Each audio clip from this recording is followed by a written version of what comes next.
সমাগত বিধানসভাৰ নিৰ্বাচন হৈছে ৰাজ্যৰ প্ৰতিটো ৰাজনৈতিক দল পিছ পৰি থকা নাই ইআইডিএফ দল। হয়, মই বৰ্তমান উপস্থিত আছো সামগুৰি সমষ্টিত আৰু সামগুৰি সমষ্টিত ইআইডিএফৰ প্ৰাৰ্থিত্ব প্ৰত্যাশী মুস্তফা কামাল পাছাৰ সৈতে তেখেতৰ সৈতে মই কিছু বাৰ্তালাপ কৰিম, কিছু মত বিনিময় কৰিম।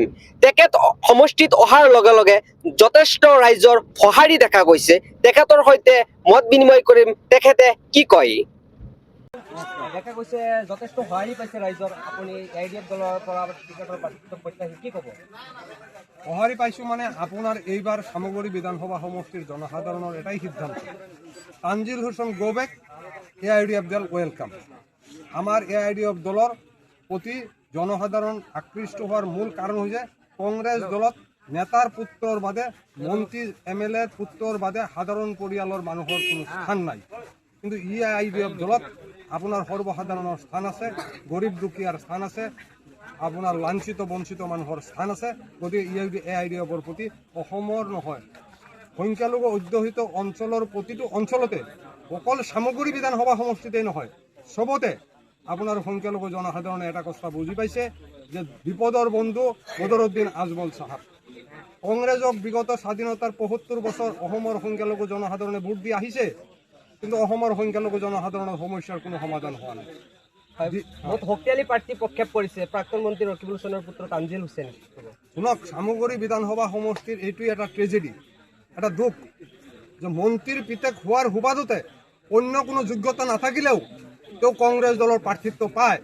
কিন্তু এই কংগ্ৰেছ দলৰ নিষ্ঠাবান বহু কৰ্মী আছে, প্ৰফেচাৰ, ইঞ্জিনিয়াৰ, ডক্টৰ, উচ্চ শিক্ষিত, সমাজৰ লগত জড়িত থকা, জনসাধাৰণৰ লগত জড়িত থকা, জনসাধাৰণৰ সুখে দুখে জনসাধাৰণৰ হৈ মাত মাতা বহু উপযুক্ত প্ৰাৰ্থী থকাৰ পিছতো তেওঁলোকৰ যোগ্যতাক অগ্ৰাহ্য কৰি মন্ত্ৰীৰ পিতেক হোৱাৰ যোগ্যতাক মোহৰ মাৰি তানজিল হুছেইনক ইয়াত প্ৰাৰ্থিত্ব দিছে। তানজিল হুছেইন কোনো আপোনাৰ শক্তিশালী প্ৰাৰ্থী নহয়। তানজিল হুছেইন হৈছে চবতকৈ দুৰ্বল প্ৰাৰ্থী, কাৰণ তেওঁৰ নিজৰ কোনো পৰিচয় নাই। তেওঁৰ এটাই পৰিচয়, ৰকিবুল হুছেইনৰ পুত্ৰ।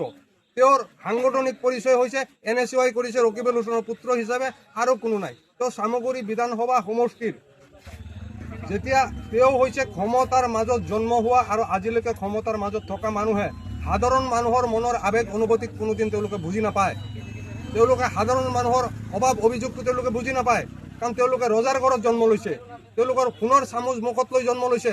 সাধাৰণ মানুহৰ আৱেগ অনুভূতিক তেওঁলোকে সন্মান দিব নাজানে। গতিকে কংগ্ৰেছ দলটো আজিৰ তাৰিখত মনত ৰাখিব, বাপেক পিতেকৰ দল, সন্তানৰ দল আৰু আপোনাৰ পৰিয়ালতন্ত্ৰৰ দল। গতিকে ইয়াত তানজিল হুছেইনেই টিকেট পাব। ইয়াত কংগ্ৰেছৰ যিমান নিষ্ঠাবান কৰ্মী নাথাকক কিয়, যিমান উপযুক্ত প্ৰাৰ্থী নাথাকক কিয়, যিমান উচ্চ শিক্ষিত প্ৰাৰ্থী নাথাকক কিয়, সমাজৰ প্ৰতি দায়বদ্ধ যিমান উচ্চ শিক্ষিত মানুহেই নাথাকক কিয়, কংগ্ৰেছ দলৰ কৰ্মী হ'লেও তেওঁলোকে টিকেট নাপায়। কাৰণ তেওঁলোকৰ এইটো ট্ৰেজেডি, কাৰণ তেওঁলোকে ৰকিবুল হুছেইনৰ ঘৰত জন্ম লোৱা হ'লে তেওঁলোকে টিকেট পালেহেঁতেন। কাৰণ তেওঁলোকে ৰকিবুল হুছেইনৰ ঘৰত জন্ম লোৱাৰ কাৰণে আজি তানজিল হুছেইনে টিকেট পাইছে। কিন্তু তানজিল হুছেইনৰ সাংগঠনিক অভিজ্ঞতা কি আছে?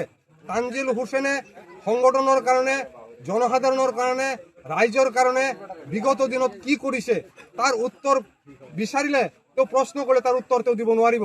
তেওঁ ক'ব পাৰিব যে মোৰ দেউতা আছিল, মোৰ দাদা আছিল, মোৰ দাদাজীয়ে কৰিছিল, মোৰ দেউতাই কৰিছিল, এতিয়া মই আহিছোঁ কৰিবৰ কাৰণে, এইটো উত্তৰেই দিব পাৰিব, বেলেগ উত্তৰ দিব নোৱাৰিব। যেতিয়া নিৰ্বাচন আহে গোটেই অসমত এটা চৰ্চা চলে যে সামগুৰি সমষ্টিত গুণ্ডাৰাজ চলে নিৰ্বাচনৰ সময়ত, এই ক্ষেত্ৰত কি ক'ব? শুনক, গুণ্ডাৰাজ ৰাজনীতি হৈছে ভদ্ৰ মানুহৰ খেল। গুণ্ডাৰাজ দি পেলাই ৰাজনীতি নচলে। আৰু এইবাৰ বিশেষকৈ মই ভাবোঁ, মোৰ মনৰ ধাৰণা, জনসমৰ্থনৰ আগত কোনো গুণ্ডাৰাজ নচলিব। এইবাৰ জনসমৰ্থন, জনসাধাৰণ ইউনাইটেড কংগ্ৰেছৰ বিৰুদ্ধে, তানজিল হুছেইনৰ বিৰুদ্ধে। গতিকে ইয়াত গুণ্ডা বাহিনী লৈ আহিলে উল্টা পিটনা খাইহে গুচি যাব লাগিব। গতিকে ইয়াত গুণ্ডাৰাজ নচলে আৰু।